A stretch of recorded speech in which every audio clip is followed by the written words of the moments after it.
Alright, 10B. Standard 10, Substandard B. Explain efforts to redistribute land in the South among the former slaves and provide advanced education, such as Morehouse College, and describe the role of the Freedmen's Bureau. Alright, so let's look at the themes here. Political interactions. Our elements are efforts to redistribute land to the former slaves, efforts to provide advanced education to the former slaves. An example is Morehouse College we need to look at. And then we have to describe the role of the Freedmen's Bureau. So describe it. That's our chore. That's what we have to do. That's right. Alright, so here's the way I see this standard. Okay, former slaves, during Reconstruction, how were they provided advanced education, and then how was land distributed for former slaves, or was it?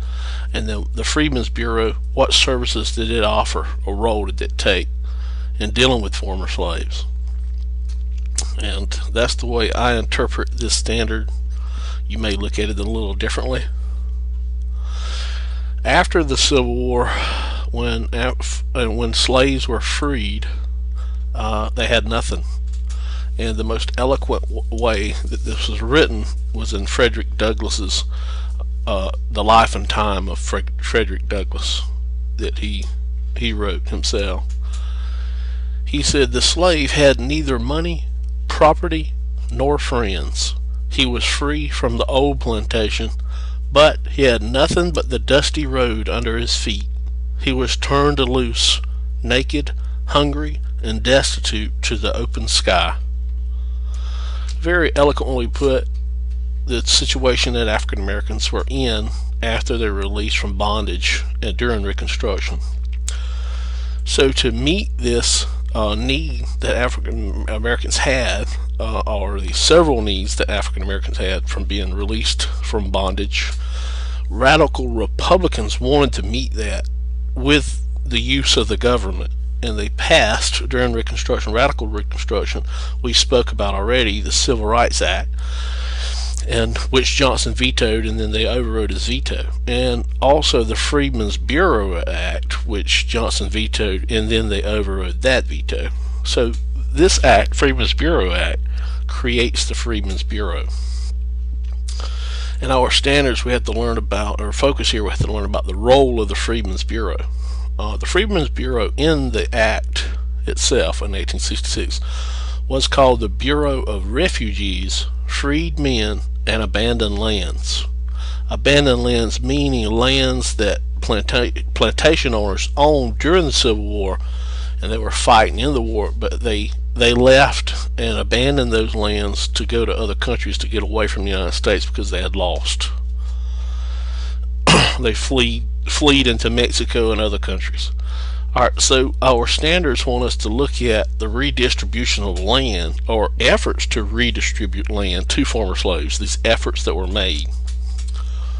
And so if we look back at the standards, let's explain the efforts to redistribute land in the South among the former slaves. Did it actually happen on a large scale, or was there just an effort that was a failed effort? Is what we're looking at here. The first time we see any redistribution of lands was during the war, near the end of it, when Sherman placed his Special Field Order number 15 into action, in which he took 400,000 acres of land that had been confiscated from the South along the coast of the Atlantic Ocean here, and redistributed that land in 40-acre segments to relocate slave families out here that were refugees from the South. So that is one effort at doing this, but not many families actually. There were a lot actually, but there were 4 million slaves, and this probably about 40,000 slave families might have been relocated out here with this, or less. And then the Freedmen's Bureau was authorized to divide confiscated lands and abandoned lands into 40-acre plots to lease not to just give away, but to lease to freedmen, and they could buy it at a later date. And in this, the Freedmen's Bureau actually situated about 10,000 African American families or black families on about 500,000 acres of land, about 500,000 acres, abandoned by fleeing planters. And so that was a little bit of effort, but the myth going around, and it was discussed by radical Republicans, was that every slave that was freed, out of about 4 million, would receive 40 acres and a mule. And so a lot of freedmen were waiting around for their 40 acres and a mule to be disappointed. They would not get a 40 acres and a mule. And by 1877, only about 10,000 out of 4 million freed men actually received land. And most of the white population did not like this change in social status. And here's a cartoon that's put in one of the newspapers. The Freedmen's Bureau, an agency to keep the Negro in idleness, meaning not working, at the expense of the white man. Twice vetoed by the president and made a law by Congress. Support Congress and you support the Negro. Sustain the president and you protect the white man. This is the way a lot of the white people looked at it, and they did not embrace the Freedmen's Bureau, and they fought against it strongly, opposed it.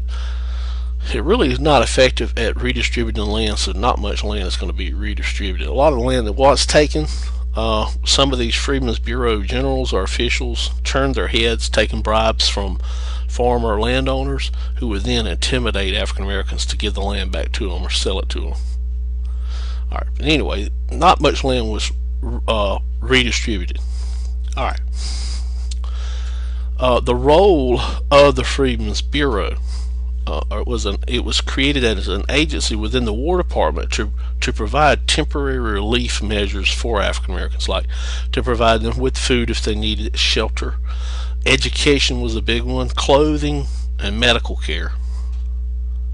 So in giving relief to these free men, these were the things that want to try to provide for them if they couldn't provide them themselves. Alright, so the Freedmen's Bureau had several others as well. Medical care, to provide that for them.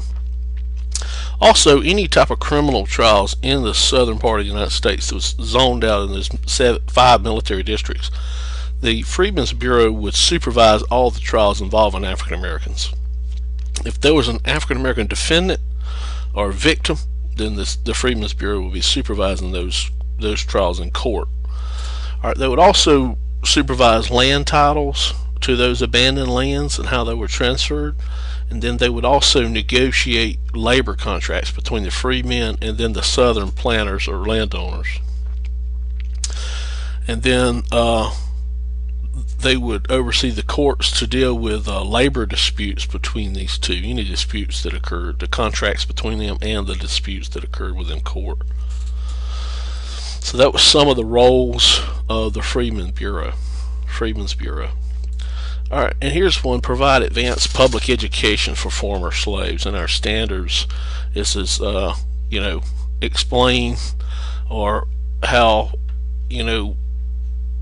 that former slaves were provided advanced education.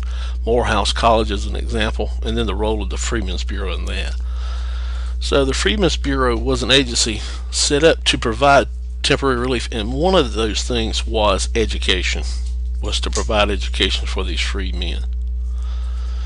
The Freedmen's Bureau had help from the American Missionary Society, which was a Protestant-based or religious church-based group that come from the North, who were abolitionists, and they were dedicated to coming down south to educating African Americans and promoting social equality and helping them get the education they need. Now, it's the American Missionary Society that actually established the Freedmen's Aid Society, which was another group that come down from the North. Southern people call these groups scalawags. The people within them, scalawags, or actually not scalawags, carpetbaggers. I'm sorry, carpetbaggers, because of a bag that you used to travel with, looked like a carpet, made out of carpet. But anyway, the Freedmen's Aid Society, financed by churches in the North, what they did was they organized a supply of teachers from the North. and then supplied them with housing down in the South so that they could teach free men, women, and children and get them educated. And so it's this group here that's going to help African Americans the most, but the Freedmen's Bureau is going to help them set up schools. Well, what the Freedmen's Bureau does not do, or did not do, it did not hire the teachers, and it did not operate the schools. So it didn't pay a salary to the teachers, and it didn't pay for the schools to be opened or operated. What did the Freedmen's Bureau do?